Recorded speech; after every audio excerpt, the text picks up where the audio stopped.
Hi friends, జై శ్రీరామ్ ఛానల్కు స్వాగతం సుస్వాగతం. ఈరోజు మనం చెప్పబోయే కథ కనువిప్పు. నీలగిరి అడవుల్లో సింబా అనే సింహం పిల్ల ఉండేది. అది ప్రతి చిన్న పనికి దాని అమ్మా నాన్నల మీద ఆధారపడి పనులన్నీ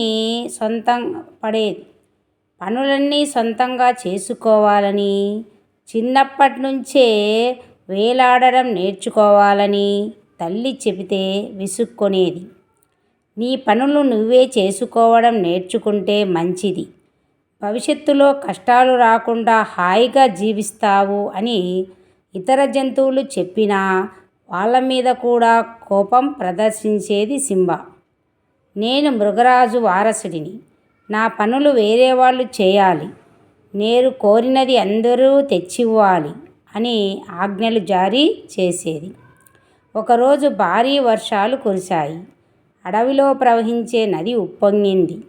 భారీ వర్షం కురవడానికి ఒకరోజు ముందే సింబా తల్లిదండ్రులు వేటకు వెళ్ళాయి. జింకలను వేటాడుతూ నది దాటి చాలా దూరం వెళ్ళాయి. వర్షాలు కురిసి నది ఉప్పొంగడంతో తిరిగి గుహకు చేరుకోలేకపోయాయి. అలా 3 రోజులు గడిచాయి. గుహలో ఉన్న సింహకు ఆకలి వేసింది. అమ్మా నాన్నలు లేకపోవడంతో ఏం చేయాలో దానికి తోచలేదు. మొదటి రోజు తానంట తాను ఒక కుందేలును పట్టుకోవాలని ప్రయత్నించింది. వేటలో అనుభవం లేకపోవడం, సరైన పట్టు దొరకలేదు. వేటాడడం తెలియని సింబా దాని వెనుక పరిగెత్తలేకపోయింది. 2వ రోజు దానికి ఆకలి ఎక్కువైంది.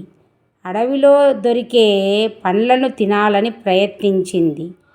ఏమి తినాలో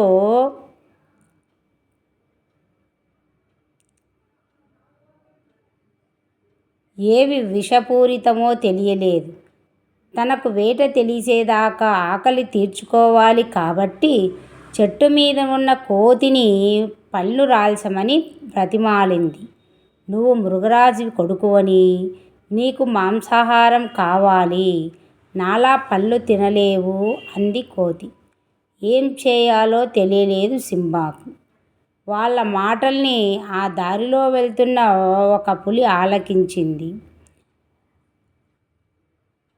తాను వేటాడిన జంతువు మాంసాన్ని సింబాకి ఇచ్చి ఆకలి తీర్చింది.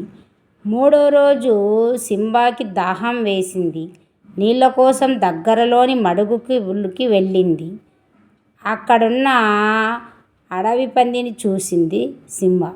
అది తనను గాయపరుస్తుందని భయంతో వెనక్కి తగ్గింది.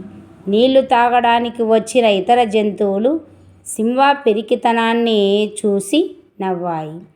మృగరాజు కడుపున పెరికి పంద పుట్టింది, సిగ్గు సిగ్గు అన్నాయి. తనలో ఉన్న శక్తిని ఎలా వాడాలో తెలియక తన అసమర్థతపై కోపం వచ్చింది సింబాకి. అమ్మా నాన్న మాటలు వినిపించుకోకపోవడం తనకు చాలా బాధపడింది. వరదలు తగ్గుముఖం పట్టాక తల్లిదండ్రులు తిరిగి రాగానే పరిగెత్తుతూ వెళ్ళి వాళ్ళ దగ్గరకు వెళ్ళింది సింబా. వాళ్ళను చూడగానే అమ్మ, ఆకలి అని అడగలేదు, నాకు వేట నేర్పించండి, అడవి మార్గాలు చూపించండి అని అడిగింది. సింబాలో వచ్చిన మార్పుకి ఆశ్చర్యపోయాయి. కొన్ని నెలల పాటు సింబా కష్టపడింది. వరదల సమయంలో అది పడ్డ కష్టం దానిలో నేర్చుకోవాలనే కసిని పుట్టించింది.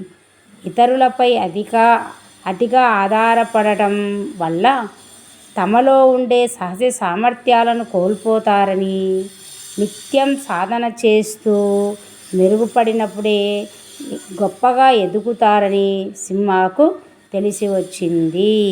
కనువిప్పు కలిగింది.